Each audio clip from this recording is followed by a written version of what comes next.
ਰੰਜਣੀਆਂ ਇਹ ਸੂਈਆ ਸਰਕਾਰ ਦਾ ਇਹਨੂੰ ਲਾਹੌਰ ਸੱਦਿਆ ਗਿਆ। ਕਹਿੰਦੇ ਵੀ ਤੂੰ ਪੰਜਾਬ ਦੇ ਵਿੱਚ ਰਹਿਣਾ ਤੇ ਦੱਸ ਸਾਨੂੰ ਭਈ ਜਾਫਰ ਬੇਗ ਦਾ ਕਤਲ ਕਿੱਦਾਂ ਹੋਇਆ ਤੇ ਕਿਹਨੇ ਕੀਤਾ, ਤੈਨੂੰ ਤਾਂ ਪਤਾ ਹੋਵੇਗਾ ਰਹਿੰਦਾ। ਉਹ ਕਹਿੰਦਾ ਨਵਾਬ ਸਾਹਿਬ ਉਹਦਾ ਕਤਲ ਸਿੱਖਾਂ ਨੇ ਕੀਤਾ, ਸਿੰਘਾਂ ਨੇ ਕੀਤਾ। ਉਹ ਕਹਿੰਦਾ ਸਿੰਘ ਤੇ ਕਦੇ ਸੁਪਨੇ ਵਿੱਚ ਨਹੀਂ ਲੱਭਦੇ ਤੇ ਸਿੰਘ ਕਿੱਥੋਂ ਆ ਗਏ? ਮੈਥੋਂ ਡਰਦੇ ਸਾਰੇ ਭੱਜ ਗਏ ਨੇ ਪੰਜਾਬ ਛੱਡ ਕੇ, ਸਿੰਘ ਕਿੱਥੋਂ ਆ ਗਏ? ਬਾਕੀ ਜੇ ਉਹ ਜੰਗਲਾਂ ਵਿੱਚ ਨੇ ਤੇ ਉੱਥੇ ਖਾਂਦੇ ਕੀ ਹੋਣਗੇ, ਪਹਿਨਦੇ ਕੀ ਹੋਣਗੇ, ਰਹਿੰਦੇ ਕਿਵੇਂ ਹੋਣਗੇ? ਕਮਾਈ ਦਾ ਕੋਈ ਹੈ ਨਹੀਂ। ਤੇ ਇਹ ਹਰ ਭਗਤ ਨਰੰਜਣੀਆਂ ਕਹਿੰਦਾ ਇਹ ਨਵਾਬ ਸਾਹਿਬ ਕੁਝ ਸਿੱਖਾਂ ਦੇ ਘਰ ਨੇ ਪੰਜਾਬ ਦੇ ਪਿੰਡਾਂ ਦੇ ਵਿੱਚ ਜਿਹੜੇ ਇਹਨਾਂ ਬਾਗੀਆਂ ਦੀ ਮਦਦ ਕਰਦੇ। ਉਹ ਕਹਿੰਦਾ ਨਾ ਦੱਸ। ਕਹਿੰਦਾ ਜੀ ਸਭ ਤੋਂ ਵੱਡਾ ਮਦਦਗਾਰ ਪਿੰਡ ਪੂਲੇ ਦੇ ਵਿੱਚ ਅੰਮ੍ਰਿਤਸਰ ਜ਼ਿਲ੍ਹੇ ਦੇ ਵਿੱਚ ਤਾਰੂ ਸਿੰਘ ਨਾਂ ਦਾ ਇੱਕ ਸਿੰਘ ਰਹਿੰਦਾ ਹੈ ਤੇ ਮੈਨੂੰ ਪੂਰੀ CID ਹੈ ਕਿ ਜਾਫਰ ਬੇਗ ਦਾ ਕਤਲ ਵੀ ਉਹਨੇ ਕਰਾਇਆ। ਕਿਉਂ? ਜਾਫਰ ਬੇਗ ਨੇ ਇੱਕ ਕਿਸੇ ਦੀ ਧੀ ਨੂੰ ਚੁੱਕ ਕੇ ਆਂਦਾ ਸੀ ਤੇ ਉਹ ਮੇਰੇ ਤੱਕ ਵੀ ਖਬਰ ਪਹੁੰਚੀ ਹੈ। ਉਹ ਕਹਿੰਦਾ ਹਾਂ ਇਹ ਤਾਂ ਗੱਲ ਹੈ। ਕਹਿੰਦੇ ਫਿਰ ਜਾਓ, ਜਿਹੜਾ ਬਾਗੀਆਂ ਨੂੰ ਰੋਟੀਆਂ ਖਵਾਉਂਦਾ ਹੈ, ਬਾਗੀਆਂ ਦੀ ਮਦਦ ਕਰਦਾ ਹੈ, ਉਹ ਵੀ ਬਾਗੀ ਹੈ ਤੇ ਜਾਓ ਤਾਰੂ ਸਿੰਘ ਨੂੰ ਬੰਨ ਕੇ ਮੇਰੇ ਸਾਹਮਣੇ ਪੇਸ਼ ਕਰੋ। 1745 ਦਾ ਵਾਕਿਆ। ਹਰ ਭਗਤ ਨਰੰਜਣੀਆਂ ਇਹ ਨਾਲ ਆਇਆ, ਪੁਲਿਸ ਆਈ ਤੇ ਭਾਈ ਤਾਰੂ ਸਿੰਘ ਦਾ ਘਰ ਪੁੱਛਿਆ ਤੇ ਭਾਈ ਤਾਰੂ ਸਿੰਘ ਜਿਹੜਾ ਖੇਤਾਂ ਦੇ ਵਿੱਚ ਕੰਮ ਕਰ ਰਿਹਾ ਸੀ ਘਰੇ ਨਹੀਂ ਹੈ। ਹੁਣ ਪਿੰਡ ਦੇ ਵਿੱਚ ਪੁਲਿਸ ਆਈ, ਉਹਨਾਂ ਪੁੱਛਿਆ ਵੀ ਤਾਰੂ ਸਿੰਘ ਨੂੰ ਅਸੀਂ ਫੜਨ ਵਾਸਤੇ ਆਏ ਹਾਂ। ਕੁਝ ਚੰਗੇ ਲੋਕਾਂ ਨੇ ਭਾਈ ਤਾਰੂ ਸਿੰਘ ਨੂੰ ਜਾ ਕੇ ਆਖਿਆ ਤਾਰੂ ਸਿੰਘਾ ਪਿੰਡ ਦੇ ਵਿੱਚ ਪੁਲਿਸ ਆਈ ਹੈ ਤੈਨੂੰ ਗ੍ਰਿਫਤਾਰ ਕਰਨ ਵਾਸਤੇ। ਸਾਨੂੰ ਪਤਾ ਹੈ ਤੈਨੂੰ ਜੇ ਉਹ ਫੜ ਕੇ ਲੈ ਗਏ ਤੇ ਤੈਨੂੰ ਜਿਉਂਦਾ ਨਹੀਂ ਛੱਡਣਾ ਤੇ ਹੋ ਸਕੇ ਤੇ ਤੂੰ ਇੱਥੋਂ ਭੱਜ ਜਾ, ਕਿਸੇ ਪਾਸੇ ਕਾਬੂ ਨਾ ਆਵੇਂ, ਬਚਾਅ ਹੋ ਜੇ ਤੇਰਾ, ਜੰਗਲਾਂ ਨੂੰ ਚਲੇ ਜਾ, ਸਿੰਘਾਂ ਦੇ ਕੋਲ ਚਲੇ ਜਾ।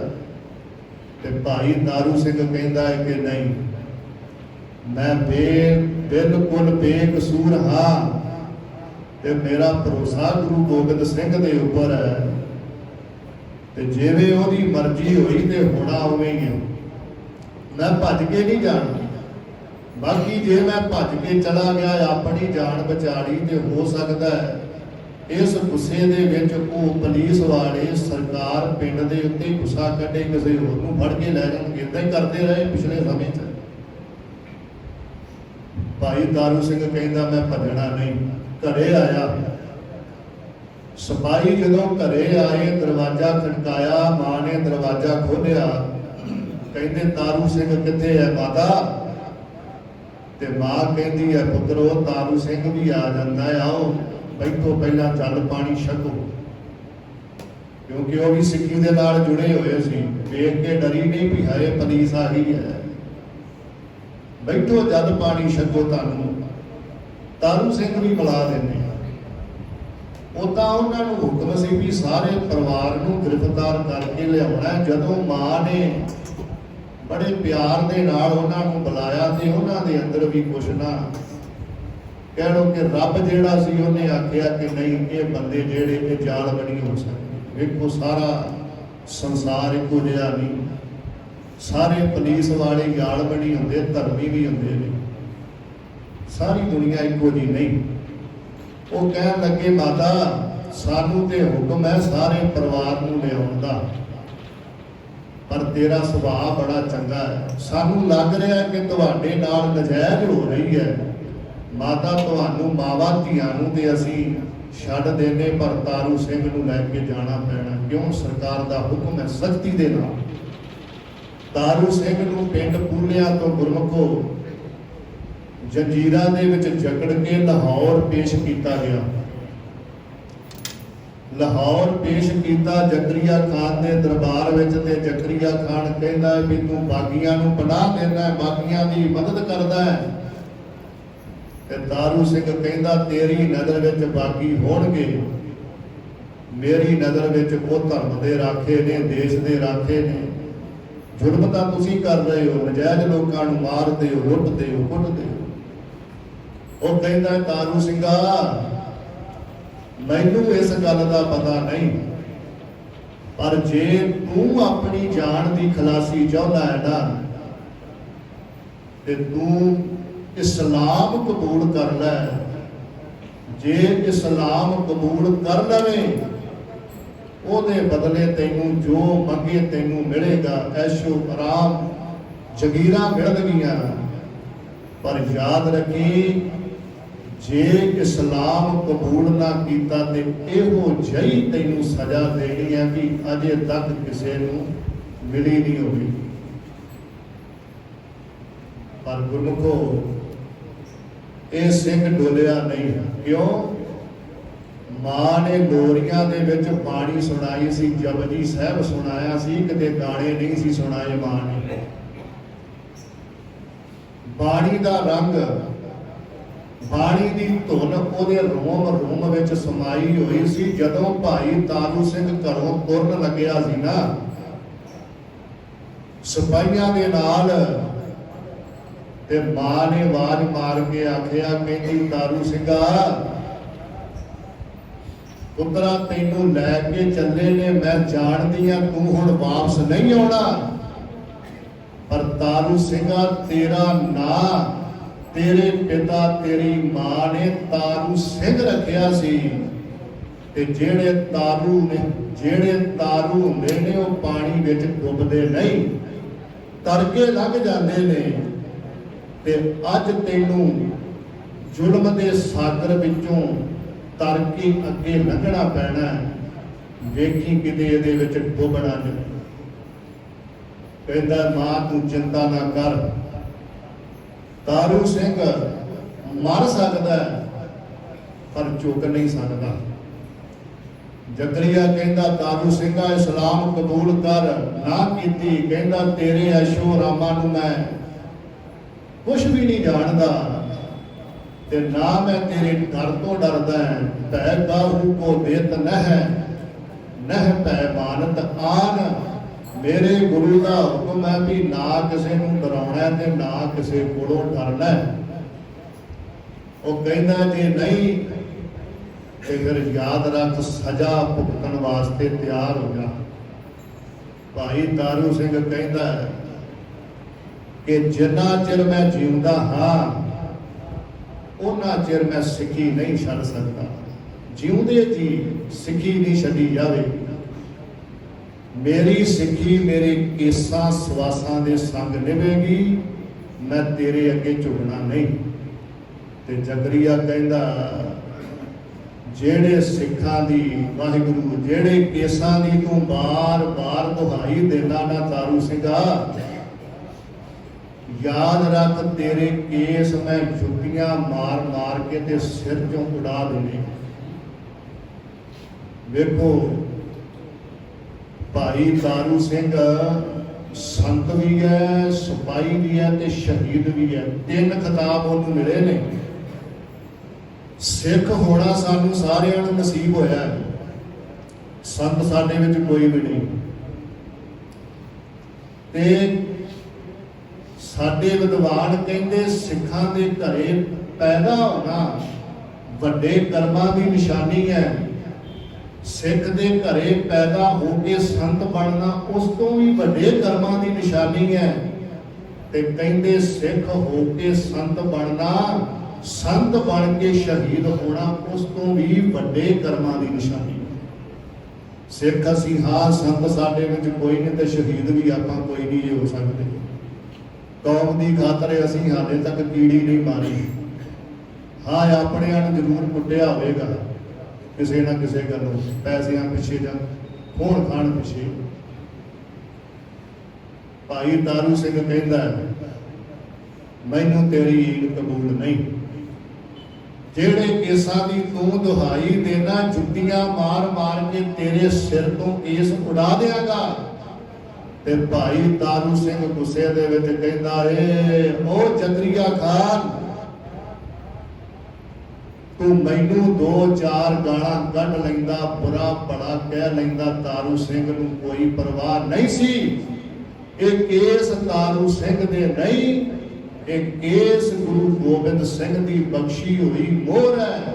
ਤੇ ਇਹਨਾਂ ਨੂੰ ਤੂੰ ਕਹਿਣਾ ਇਹ ਜੁੱਤੀਆਂ ਮਾਰ ਮਾਰ ਕੇ ਉਡਾ ਦਿਆਂਗਾ। ਜ਼ਕਰੀਆ ਖਾਨ, ਤੂੰ ਜੁੱਤੀਆਂ ਮਾਰ ਕੇ ਮੇਰੇ ਕੇਸ ਕੀ ਉਡਾਉਣੇ ਨੇ? ਜੁੱਤੀ ਦੇ ਅੱਗੇ ਮੈਂ ਤੈਨੂੰ ਲਾ ਕੇ ਖੜਾਂਗਾ। ਗੁਰਮੁਖੋ ਹੁਕਮ ਕੀਤਾ ਜ਼ਕਰੀਏ ਨੇ ਵੀ ਇਹਦੇ ਕੇਸ ਕੱਟ ਦਿਓ। ਕੁਝ ਇਤਿਹਾਸਕਾਰਾਂ ਨੇ ਲਿਖਿਆ ਹੈ ਕਿ ਇੱਕ ਦਿਨ ਪਹਿਲਾਂ ਕੋਪਰ ਲਾਉਣ ਤੋਂ ਭਾਈ ਤਾਰੂ ਸਿੰਘ ਨੂੰ ਚਰਖੜੀ ਤੇ ਚਾੜਿਆ ਗਿਆ।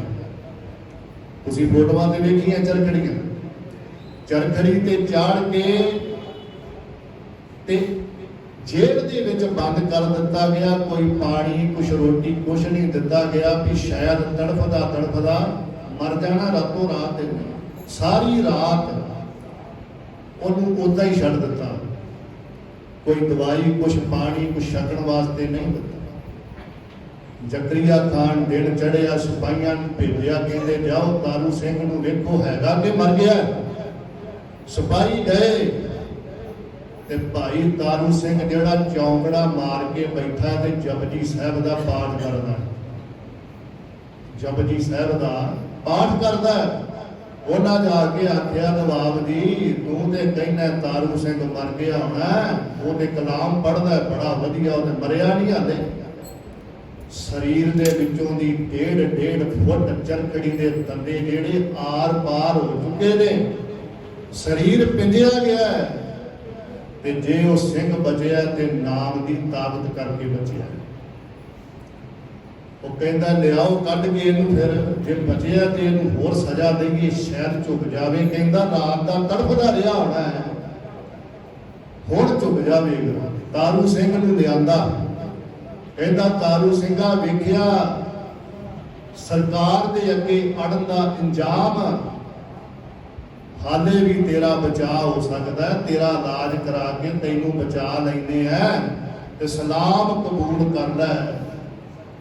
ਭਾਈ ਤਾਰੂ ਸਿੰਘ ਕਹਿੰਦਾ ਜ਼ਕਰੀਆ ਖਾਨ, ਜਿੱਥੇ ਤੱਕ ਵੀ ਤੇਰਾ ਜ਼ੋਰ ਲੱਗਦਾ ਲਾਲਾ, ਖਾਲਸਾ ਕਦੇ ਝੁਕ ਨਹੀਂ ਸਕਦਾ। ਮੇਰੀ ਸਿੱਖੀ ਮੇਰੇ ਕੇਸਾਂ ਸਵਾਸਾਂ ਦੇ ਸੰਗ ਨਿਭੇਗੀ। ਤੇ ਕਹਿੰਦਾ ਹੈ ਵੀ ਫਿਰ ਇਹ ਕੇਸ ਕੂਕਦਾ ਹੈ ਤੇ ਇਹਦੇ ਕੇਸ ਕੱਟ ਦਿੱਤੇ ਜਾਣ। ਭਾਈ ਤਾਰੂ ਸਿੰਘ ਨੂੰ ਬੰਨਣ ਲੱਗੇ। क्यों? कहते किते हथ पैर ना मारे। भाई तारू सिंह नूं बन्नण लगे। भाई तारू सिंह कहते भी ये रस्सा काहदे वास्ते वा? कहते तेरे केस कटने ने ते तू कटवाउणे नहीं, हथ पैर मारेगा। ते दूसरा हुक्म सी भी जे केस नहीं कटे जाणगे ते इहदी खोपड़ी ला देनी है, इहनूं सज़ा वो देनी है जिहड़ी अजे तक किसी नूं दित्ती ना होवे। भाई तारू सिंह कहंदा भी मैं किते पत्तरा थोड़ा भी तुसीं हलाल करन लगे ते मैं मियां करांगा, मैं गुरु दा सिंह आ, तुसीं जो मर्जी मेरे ते चलाओ, मैं अडोल बैठांगा, तुसीं चिंता ना करो, रस्सियां रुस्सियां दी कोई लोड़ नहीं मैनूं। इतिहासकार कहते जदों कैंची दे नाल केस कट्टण वास्ते नाई अगे होया ते भाई तारू सिंह ने सुरत जोड़ी कलगीधर दे चरनां दी ते अरदास कीती है, कलगियां वालिया मौत दी परवाह नहीं तारू सिंह नूं, पर तारू सिंह चाहता ही भी जिन्ना चिर मेरे अंदर साह चलते ने चूड़ा मेरे सिर पे जरूर रहे। ते कृपा कर हुण वरत खेड़ वरता। ਗੁਰਮੁਖੋ ਜਦੋਂ ਨਾਈ ਨੇ ਕੈਂਚੀ ਚਲਾਈ ਕੇਸਾਂ ਦੇ ਉੱਪਰ, ਇਤਿਹਾਸਕਾਰ ਕਹਿੰਦੇ ਕੈਂਚੀ ਨੇ ਕੇਸਾਂ ਨੂੰ ਕੱਟਿਆ ਨਹੀਂ, ਜਿਵੇਂ ਲੋਹੇ ਦੀਆਂ ਤਾਰਾਂ ਹੁੰਦੀਆਂ ਨੇ, ਲੋਹੇ ਦੀਆਂ ਤਾਰਾਂ ਦੀ ਤਰ੍ਹਾਂ ਕੇਸ ਜਿਹੜੇ ਸੀ ਸਖਤ ਹੋ ਗਏ। ਨਾਈ ਕਹਿੰਦਾ ਜੀ ਕੇਸ ਨਹੀਂ ਕੱਟੇ ਜਾਂਦੇ ਨਵਾਬ ਸਾਹਿਬ, ਇਹ ਤਾਰੂ ਸਿੰਘ ਕੁਛ ਕਰਾਮਾਤੀ ਲੱਗਦਾ ਹੈ, ਇਹ ਕੁਝ ਪੜ ਰਿਹਾ ਮੂੰਹ ਦੇ ਵਿੱਚ, ਇਹਨੇ ਕਰਾਮਾਤ ਦੇ ਨਾਲ ਆਪਣੇ ਕੇਸਾਂ ਨੂੰ ਕੁਛ ਕਰ ਲਿਆ, ਕੈਂਚੀ ਕੱਟ ਨਹੀਂ ਰਹੀ। ਤੇ ਜ਼ਕਰੀਆ ਕਹਿੰਦਾ ਕੈਂਚੀ ਨਹੀਂ ਕੱਟਦੀ ਤੇ ਤੇਰੇ ਕੋਲ ਰੰਬੀ ਹੈ, ਇਹਦੀ ਖੋਪਰੀ ਲਾ ਦੇ, ਫਿਰ ਇਹਦੇ ਸਿਰ ਤੇ ਮੈਨੂੰ ਕੇਸ ਨਹੀਂ ਦਿਸਣੇ ਚਾਹੀਦੇ। ਗੁਰਮੁਖੋ ਮੈਂ ਸੁਣਾ ਕੇ ਚਿੜ ਜਾਣਾ, ਤੁਸੀਂ ਸੁਣ ਕੇ ਚਿੜ ਜਾਣਾ, ਕਿੱਡਾ ਦੁੱਖ ਹੋਵੇਗਾ। ਕਿਤੇ ਕੰਮ ਕਰਦੇ ਆ, ਕਿਤੇ ਛੋਟੀ ਮੋਟੀ ਕਿਤੇ ਸੱਟ ਲੱਗ ਜਾਏ ਨਾ, ਕਈ ਦਿਨ ਆਰਾਮ ਨਹੀਂ ਜੇ ਆਉਂਦਾ ਹੱਥਾਂ ਨੂੰ, ਕੰਮ ਨੂੰ ਹੱਥ ਨਹੀਂ ਪੈਂਦਾ, ਕਿੰਨਾ ਵੱਡਾ ਦੁੱਖ ਹੋਵੇਗਾ। ਭਾਈ ਤਾਰੂ ਸਿੰਘ ਦੇ ਸੀਸ ਤੇ ਇੱਥੋਂ ਸ਼ੁਰੂ ਕੀਤਾ ਉਹਨੇ, ਥੌੜੀ ਮਾਰ ਕੇ ਹੌਲੀ ਹੌਲੀ ਹੌਲੀ, ਇਹ ਨਹੀਂ ਵੀ ਦੋ ਸੱਟਾਂ ਮਾਰੀਆਂ ਤੇ ਖੋਪਰੀ ਲਾਤੀ, ਤਸੀਹੇ ਦਿੰਦੇ ਸੀ। ਪਰ ਭਾਈ ਤਾਰੂ ਸਿੰਘ ਨੇ ਨਹੀਂ ਕਿਹਾ ਵੀ ਹਾਏ ਮੈਂ ਮਰ ਗਿਆ, ਹੋਏ ਲੁੱਟਿਆ ਗਿਆ। ਇਤਿਹਾਸ ਪੜ੍ਹੋ, ਜਿੰਨੇ ਵੀ ਧਰਮ ਦੀ ਖਾਤਰ ਸਾਡੇ ਸ਼ਹੀਦਾਂ ਨੇ ਕੁਰਬਾਨੀ ਕੀਤੀ ਹੈ, ਜਦੋਂ ਉਹਨਾਂ ਦੇ ਸੀਸ ਤੇ ਭਾਵੇਂ ਆਰਾ ਚੱਲਿਆ, ਭਾਵੇਂ ਚਰਖੜੀ ਚੱਲੀ ਹੈ ਤੇ ਭਾਵੇਂ ਰੰਬੀ ਚੱਲੀ ਹੈ, ਉਹਨਾਂ ਨੇ ਜਪਜੀ ਪੜ੍ਹੀ। ਭਾਈ ਤਾਰੂ ਸਿੰਘ ਜਪਜੀ ਸਾਹਿਬ ਪੜ੍ਹਦੇ ਗਏ, ਖੋਪਰ ਲੱਥ ਗਿਆ। ਜਿਵੇਂ ਖੋਪਰ ਲੱਥਾ, ਸਿਰ ਦੇ ਵਿੱਚ ਵੱਡਾ ਸਾਰਾ ਜ਼ਖਮ ਹੋ ਗਿਆ ਤੇ ਇਧਰ ਜਪਜੀ ਸਾਹਿਬ ਦੀ ਫਤਿਹ ਬੁਲਾ ਕੇ ਭਾਈ ਤਾਰੂ ਸਿੰਘ ਜਿਹੜੇ ਪਿੱਛੇ ਦੀ ਪਿੱਛੇ ਡਿੱਗ ਪਏ, ਬੇਹੋਸ਼ ਹੋ ਗਏ। ਜ਼ਕਰੀਆ ਕਹਿੰਦਾ ਵੀ ਹੁਣ ਤੇ ਸਿਰ ਤੇ ਖੋਪਰ ਨਹੀਂ ਲਿਆ, ਵੱਡਾ ਸਾਰਾ ਜ਼ਖਮ ਹੋ ਗਿਆ ਤੇ ਜਾਓ ਇਹਨੂੰ ਬਾਹਰ, ਖਡਾਲ ਸੀ ਵਾਵਾ ਡੂੰਗੀ, ਕਹਿੰਦਾ ਉਹਦੇ ਵਿੱਚ ਸੁੱਟ ਦਿਓ, ਆਪੇ ਮਰ ਖੱਪ ਜਾਣਾ, ਅੱਜ ਨਹੀਂ ਬਚਦਾ। ਰਾਤੀ ਦਾ ਬਚ ਗਿਆ ਚਰਖੜੀ ਤੋਂ, ਅੱਜ ਨਹੀਂ ਬਚਦਾ। ਭਾਈ ਤਾਰੂ ਸਿੰਘ ਨੂੰ ਇੱਕ ਡੂੰਗੀ ਖਡਾਲ ਦੇ ਵਿੱਚ ਸੁੱਟ ਦਿੱਤਾ ਸਿਪਾਹੀਆਂ ਨੇ। ਹੁਣ ਲਾਹੌਰ ਸ਼ਹਿਰ ਦੇ ਵਿੱਚ ਚਾਰੇ ਪਾਸੇ ਖਬਰ ਫੈਲ ਚੁੱਕੀ ਸੀ ਕਿ ਇਸ ਤਰ੍ਹਾਂ ਸਿੰਘ ਨੂੰ ਫੜ ਕੇ ਆਂਦਾ ਜ਼ਕਰੀਏ ਨੂੰ। ਉਹਨਾਂ ਨੇ ਗੁਰਮੁਖੋਂ ਰਾਤ ਦਾ ਸਮਾਂ ਸੀ ਤੇ ਭਾਈ ਤਾਰੂ ਸਿੰਘ ਨੂੰ ਬੜੀ ਮੁਸ਼ਕਲ ਦੇ ਨਾਲ ਕੁਝ ਸਿੱਖਾਂ ਨੇ, ਜਿਹੜੇ ਸਹਿਜਧਾਰੀ ਸਿੱਖ ਸਨ, ਕਿਉਂਕਿ ਕੇਸ ਦਾੜੀ ਵਾਲੇ ਦੇ ਨਜ਼ਰ ਨਹੀਂ ਸੀ ਆਉਂਦੇ, ਜੇ ਉਹ ਹੈ ਵੀ ਸਨ ਤੇ ਹਿੰਦੂਆਂ ਦੇ ਲਿਬਾਸ ਵਿੱਚ ਰਹਿ ਰਹੇ ਸੀ, ਭੇਸ ਬਦਲ ਕੇ ਰਹਿ ਰਹੇ ਸੀ। ਉਹਨਾਂ ਨੇ ਭਾਈ ਤਾਰੂ ਸਿੰਘ ਨੂੰ ਉਸ ਖਡਾਲ ਦੇ ਵਿੱਚੋਂ ਕੱਢਿਆ, ਆਪਣੇ ਘਰ ਲੈ ਕੇ ਗਏ ਤੇ ਜਾ ਕੇ ਉਹਨਾਂ ਕਿਹਾ ਭਾਈ ਸਾਹਿਬ ਆਪਾਂ ਹਕੀਮ ਬੁਲਾਉਨੇ ਆ, ਤੁਹਾਡਾ ਇਲਾਜ ਕਰਾ ਦਿੰਦੇ ਆ। ਭਾਈ ਤਾਰੂ ਸਿੰਘ ਨੇ ਕਿਹਾ ਕਿ ਨਹੀਂ, ਅਸੀਂ ਇਲਾਜ ਨਹੀਂ ਕਰਾਉਣਾ, ਸਾਡੇ ਗੁਰੂ ਦਾ ਫਰਮਾਨ ਆ ਚੁੱਕਾ ਹੈ ਤੇ ਅਸੀਂ ਜਿੰਨਾ ਕੁ ਚਿਰ ਉਹਨਾਂ ਨੇ ਸਾਨੂੰ ਜਿਉਂਦਾ ਰੱਖਿਆ ਸੀ ਏਦਾਂ ਹੀ ਉਹਦੀ ਯਾਦ ਵਿੱਚ ਸਮਾਂ ਗੁਜ਼ਾਰਨਾ, ਅਸੀਂ ਇਲਾਜ ਨਹੀਂ ਕਰਵਾਉਣਾ। ਫਿਰ ਗੁਰਮੁਖੋਂ ਉਹਨਾਂ ਨੇ ਕੀ ਕੀਤਾ, ਰੂੰ ਲੈ ਕੇ ਰੂੰ ਨੂੰ ਥੋੜਾ ਜਿਹਾ ਗਰਮ ਕਰਕੇ ਤਵੇ ਦੇ ਉੱਤੇ ਭਾਈ ਤਾਰੂ ਸਿੰਘ ਦੇ ਸਿਰ ਦੇ ਵਿੱਚ ਜਿੱਥੇ ਜ਼ਖਮ ਸੀਗਾ ਉਹਦੇ ਵਿੱਚ ਰੱਖ ਕੇ ਇੱਕ ਕੱਪੜਾ ਬੰਨ੍ਹ ਦਿੱਤਾ ਕਿ ਕੁਛ ਨਾ ਕੁਛ ਇਹਨਾਂ ਨੂੰ ਆਰਾਮ ਮਿਲੇ। ਭਾਈ ਤਾਰੂ ਸਿੰਘ ਜੀ ਨੂੰ ਤੇ ਲੈ ਗਏ। ਇੱਧਰ ਜਿਹੜਾ ਜ਼ਕਰੀਆ ਖਾਨ ਸੀ, ਇਹਨੂੰ ਪਿਸ਼ਾਬ ਦਾ ਬੰਨ ਪੈ ਗਿਆ, ਪਿਸ਼ਾਬ ਦਾ ਬੰਨ ਪੈ ਗਿਆ, ਇਹ ਤੜਫ ਰਿਹਾ, ਬੜਾ ਦਰਦ ਹੋ ਰਹੀ ਹੈ, ਸੂੜ ਹੋ ਰਹੀ ਹੈ, ਪਿਸ਼ਾਬ ਨਹੀਂ ਆ ਰਿਹਾ। ਹਕੀਮ ਸੱਦੇ, ਬੜੇ ਉਹਨਾਂ ਨੇ ਦਵਾ ਦਾਰੂ ਕੀਤੇ, ਕੋਈ ਫਾਇਦਾ ਨਹੀਂ ਹੋਇਆ। ਇਹਨੂੰ ਮੰਜੇ ਤੇ ਪਾਉਂਦੇ ਨੇ, ਤੜਫਦਾ ਥੱਲੇ ਡਿੱਗ ਪੈਂਦਾ, ਕਦੀ ਮੂਧਾ ਕਦੇ ਸਿੱਧਾ, ਸੂੜ ਹੁੰਦਾ, ਬੜੀ ਤੰਗੀ ਹੈ ਇਹਨੂੰ। ਤੇ ਇਹਨੇ ਨਜੂਮੀਆਂ ਨੂੰ ਬੁਲਾਇਆ, ਕਾਜ਼ੀਆਂ ਨੂੰ ਬੁਲਾਇਆ ਤੇ ਕਹਿੰਦਾ ਇਹ ਮੇਰੀ ਦੁਆ ਕਰੋ, ਮੈਨੂੰ ਲੱਗਦਾ ਕੋਈ ਮੇਰੇ ਕੋਲੋਂ ਖਤਾ ਹੋ ਗਈ ਹੈ, ਜਿਹਦੀ ਮੈਨੂੰ ਅੱਲਾਹ ਤਾਲਾ ਸਜ਼ਾ ਦੇ ਰਿਹਾ ਹੈ, ਮੇਰੀ ਦੁਆ ਕਰੋ ਮੈਨੂੰ ਆਰਾਮ ਮਿਲ ਸਕੇ। ਤੇ ਨਜੂਮੀ ਕਾਜ਼ੀ ਕਹਿੰਦੇ ਨੇ ਨਵਾਬ ਸਾਹਿਬ, ਖਤਾ ਜਿੱਡੀ ਵੱਡੀ ਤੂੰ ਕੀਤੀ ਹੈ, ਏਡੀ ਵੱਡੀ ਤੇ ਕਿਸੇ ਨੇ ਕਦੇ ਕੀਤੀ ਨਹੀਂ। ਕਹਿੰਦੇ ਕਿਉਂ? ਕਹਿੰਦੇ ਇੱਕ ਸੰਤ ਪੁਰਸ਼ ਨੂੰ ਬਿਨਾਂ ਕਿਸੇ ਗੱਲ ਤੋਂ ਤੂੰ ਤਸੀਹੇ ਦੇ ਕੇ ਗੱਲ ਦਾ ਸ਼ਹੀਦ ਕੀਤਾ। ਨਵਾਬ ਸਾਹਿਬ ਇਹ ਉਸੇ ਦੇ ਫਲ ਸਰੂਪ ਤੁਹਾਨੂੰ ਖੁਦਾ ਨੇ ਸਜ਼ਾ ਦਿੱਤੀ ਹੈ। ਕਹਿੰਦਾ ਫਿਰ ਹੁਣ ਕੀ ਹੋ ਸਕਦਾ ਹੈ? ਕਹਿੰਦੇ ਇੱਕੋ ਹੀ ਗੱਲ ਹੈ ਵੀ ਭੁੱਲ ਬਖਸ਼ਾ ਲਈ ਜਾਵੇ ਖੁਦਾ ਦੇ ਕੋਲੋਂ, ਤੇ ਤੁਹਾਡਾ ਸ਼ਾਇਦ ਹੋ ਸਕਦਾ ਭਲਾ ਹੋ ਜੇ, ਬਾਕੀ ਹੋਰ ਕੋਈ ਹੱਲ ਨਹੀਂ।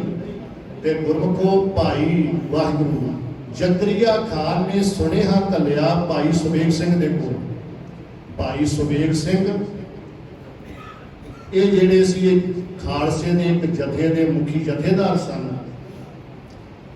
ਉਹਨਾਂ ਨੂੰ ਸੁਨੇਹਾ ਘੱਲਿਆ ਕਿ ਤੁਸੀਂ ਅਰਦਾਸ ਕਰੋ, ਮੈਂ ਇੱਦਾਂ ਪਾਪ ਕਮਾ ਬੈਠਾ ਤੇ ਮੈਨੂੰ ਬੜੀ ਤੰਗੀ ਹੈ, ਤੁਸੀਂ ਅਰਦਾਸ ਕਰੋ ਆਪਣੇ ਗੁਰੂ ਦੇ ਅੱਗੇ ਮੇਰੀ ਭੁੱਲ ਬਖਸ਼ੀ ਜਾਵੇ ਤੇ ਮੈਨੂੰ ਇਹ ਜਿਹੜੀ ਤੰਗੀ ਆ ਰਹੀ ਹੈ ਮੈਂ ਠੀਕ ਹੋ ਸਕਾਂ। ਭਾਈ ਸੁਬੇਗ ਸਿੰਘ ਨੇ ਉੱਥੋਂ ਸੁਨੇਹਾ ਘੱਲਿਆ ਕਿ ਜ਼ਕਰੀਏ ਨੂੰ ਕਹੋ ਭਾਈ ਤਾਰੂ ਸਿੰਘ ਦੇ ਚਰਨਾਂ ਦਾ ਜੋੜਾ ਤੇਰੇ ਸਿਰ ਵਿੱਚ ਮਾਰਿਆ ਜਾਵੇ ਤੇ ਤੈਨੂੰ ਪਿਸ਼ਾਬ ਦੇ ਬੰਨ ਤੋਂ ਨਿਜਾਤ ਮਿਲ ਸਕਦੀ ਹੈ। ਉਹਨਾਂ ਆਣ ਕੇ ਆਖਿਆ ਕਿ ਸਿੰਘ ਆ ਕਹਿੰਦੇ ਨੇ, ਉਹ ਕਹਿੰਦਾ ਵੇਲਾ ਕਿਹੜਾ ਵੇਂਦੇ ਜੋ, ਜੁੱਤੀ ਲਿਆਓ ਭਾਈ ਤਾਰੂ ਸਿੰਘ। ਭਾਈ ਤਾਰੂ ਸਿੰਘ ਜੀ ਦੇ ਚਰਨਾਂ ਦਾ ਜੋੜਾ ਮੰਗਾ ਕੇ ਜ਼ਕਰੀਆ ਖਾਨ ਦੇ ਸਿਰ ਵਿੱਚ ਮਾਰਿਆ ਗਿਆ। ਜਿਵੇਂ ਜਿਵੇਂ ਸਿਪਾਹੀ ਉਹਦੇ ਸਿਰ ਵਿੱਚ ਮਾਰਦੇ ਨੇ ਉਹਨੂੰ ਆਰਾਮ ਮਿਲਦਾ, ਕਹਿੰਦਾ ਓਏ ਹੋਰ ਮਾਰੋ ਜ਼ੋਰ ਜ਼ੋਰ ਦੀ।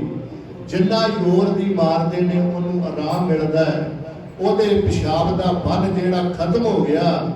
ਗੱਲ ਕਾਦੀ ਜੁੱਤੀਆਂ ਵੱਜਦੀਆਂ ਗਈਆਂ ਸਿਰ ਵਿੱਚ, ਜਿਵੇਂ ਜੁੱਤੀਆਂ ਵੱਜਦੀਆਂ ਗਈਆਂ ਉਹਦੀ ਆਤਮਾ ਨੂੰ ਉਹਦੇ ਤਨ ਨੂੰ ਠੰਡ ਪੈਂਦੀ ਗਈ।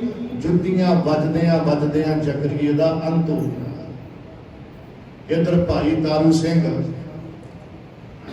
ਇਹਨਾਂ ਨੂੰ 22 ਦਿਨ ਹੋ ਚੁੱਕੇ ਨੇ ਜੀ ਖੋਪਰ ਲੱਥੇ। 22ਵਾਂ ਦਿਨ ਚੜ੍ਹਨਾ ਜਿਸ ਤਰ੍ਹਾਂ ਅੱਜ ਕਹਿ ਲਓ। ਉਧਰ ਜ਼ਕਰੀਏ ਦਾ ਅੰਤ ਹੋਇਆ। ਭਾਈ ਤਾਰੂ ਸਿੰਘ ਜਿਹੜੇ ਰੱਬ ਦੀ ਰਜ਼ਾ ਵਿੱਚ ਚੌਂਕੜਾ ਮਾਰ ਕੇ ਬੈਠੇ ਨੇ ਤੇ ਸਿੰਘਾਂ ਨੇ ਆਣ ਕੇ ਦੱਸਿਆ, ਭਾਈ ਤਾਰੂ ਸਿੰਘ ਜੀ ਤੁਹਾਨੂੰ ਸਜ਼ਾ ਦੇਣ ਵਾਲਾ ਦੁਸ਼ਟ ਜਹਾਨ ਤੋਂ ਕੂਚ ਕਰ ਚੁੱਕਿਆ ਹੈ। ਤੇ ਭਾਈ ਤਾਰੂ ਸਿੰਘ ਕਹਿੰਦੇ ਬਸ ਅਸੀਂ ਵੀ ਉਡੀਕਦੇ ਸੀ ਕਿ ਕਦੋਂ ਸੁਨੇਹਾ ਆਵੇ। ਕਿਉਂ? ਉਹ ਬਚਨ ਜੋ ਕਿਹਾ ਸੀ ਵੀ ਤੈਨੂੰ ਜੁੱਤੀ ਦੇ ਅੱਗੇ ਲਾ ਕੇ ਖੜਨਾ ਹੈ। ਤਾਰੂ ਸਿੰਘ ਬਾਅਦ ਵਿੱਚ ਮਰੇਗਾ, ਜ਼ਕਰੀਆ ਪਹਿਲਾਂ ਤੈਨੂੰ ਨਰਕਾਂ 'ਚ ਭੇਜਣਾ। ਆਪਣੇ ਤੁਸੀਂ ਹੁਕਮਨਾਮਾ ਵੀ ਸਰਵਣ ਕੀਤਾ ਨਾ, ਸੰਤੋ ਸਾਗਰ ਪਾਰ ਉਤਰੀਐ, ਜੇ ਕੋ ਬਚਨ ਕਮਾਵੇ ਸੰਤਨ ਦਾ ਸੋ ਗੁਰ ਪ੍ਰਸਾਦੀ ਤਰੀਐ। ਸਾਧੂਆਂ ਦੇ ਬਚਨ ਅਟਲ ਹੁੰਦੇ ਨੇ, ਉਹਨਾਂ ਦੇ ਬਚਨ ਕੀਤੇ ਹੋਏ ਕਦੇ ਬਿਰਥੇ ਨਹੀਂ ਜਾਂਦੇ। ਗੱਲ ਕਾਦੀ 22 ਦਿਨ ਹੋ ਗਏ। ਕੱਲ ਦਾ ਦਿਨ ਜਿਹੜਾ ਸੀ 22 ਦਿਨ ਉਹਨੂੰ ਬੰਨ ਪਿਆ ਰਿਹਾ, ਤੜਫਦਾ ਰਿਹਾ 22 ਦਿਨ। ਇੱਧਰ ਭਾਈ ਤਾਰੂ ਸਿੰਘ ਰੱਬ ਦੀ ਯਾਦ ਵਿੱਚ ਜੁੜੇ ਰਹੇ। ਸੁਨੇਹਾ ਮਿਲਿਆ ਤੇ ਭਾਈ ਤਾਰੂ ਸਿੰਘ ਕਹਿੰਦੇ ਖਾਲਸਾ ਜੀ ਅੱਜ ਸਾਡਾ ਵੀ ਜਾਣ ਦਾ ਸਮਾਂ ਆ ਗਿਆ ਹੈ। ਭਾਈ ਤਾਰੂ ਸਿੰਘ ਨੇ ਚੌਂਕੜਾ ਮਾਰ ਕੇ ਅਰਦਾਸਾ ਕੀਤਾ ਕਲਗੀਧਰ ਦੇ ਚਰਨਾਂ ਦੇ ਵਿੱਚ ਤੇ ਆਪਣੀ ਮਰਜ਼ੀ ਦੇ ਨਾਲ 5 ਭੌਤਿਕ ਸਰੀਰ ਦਾ ਤਿਆਗ ਕਰ ਦਿੱਤਾ ਲਾਹੌਰ ਦੀ ਧਰਤੀ। ਕੱਲ ਦੇ ਦਿਨ 1745 16 ਕੱਲ ਕਿੰਨੀ ਸੀ ਜੀ? 16 ਜੁਲਾਈ ਸੀ ਕੱਲ। ਹਾਂ ਕੱਲ 16 ਜੁਲਾਈ ਕੱਲ ਦੇ ਦਿਨ ਇਹ ਉਸ ਮਹਾਨ ਸ਼ਹੀਦ ਦੀ ਕੁਰਬਾਨੀ, ਬਹੁਤ ਵੱਡੀ ਕੁਰਬਾਨੀ, ਬਹੁਤ ਵੱਡੀ ਸਿੱਧਦਾ ਹੈ ਉਹਨਾਂ ਦੇ ਚਰਨਾਂ ਦੇ ਉੱਤੇ। ਉਹਨਾਂ ਦੀਆਂ ਕੁਰਬਾਨੀਆਂ ਨੂੰ ਯਾਦ ਰੱਖੀਏ, ਕੇਸਾਂ ਦੀ ਸੰਭਾਲ ਕਰੀਏ, ਬੱਚਿਆਂ ਨੂੰ ਦਸਤਾਰਾਂ ਬਣਾਉਣ ਦੀ ਆਪ ਜੀ ਦਿਆ ਕਰੋ ਸਲਾਹ ਕੇ ਕੇਸਾਂ ਨੂੰ ਆਪਾਂ ਕਟਾਉਣਾ ਨਹੀਂ। ਭਾਈ ਤਾਰੂ ਸਿੰਘ ਦੀ ਸਾਖੀ ਸੁਣਾਇਆ ਕਰੋ ਕਿ ਵੇਖੋ ਭਰ ਜਵਾਨੀ ਦੇ ਵਿੱਚ ਉਹਨੇ ਏਡੀ ਵੱਡੀ ਕੁਰਬਾਨੀ ਕੀਤੀ ਹੈ। ਸੋ ਸਿੱਧਦਾ ਨਮਸਕਾਰ ਉਹਨਾਂ ਦੇ ਚਰਨਾਂ ਦੇ ਉੱਤੇ। ਗੁਰੂ ਸਾਨੂੰ ਸਾਰਿਆਂ ਨੂੰ ਸਮੱਤ ਬਖਸ਼ੇ ਜੀ। ਗੁਰੂ ਕੇ ਲੰਗਰ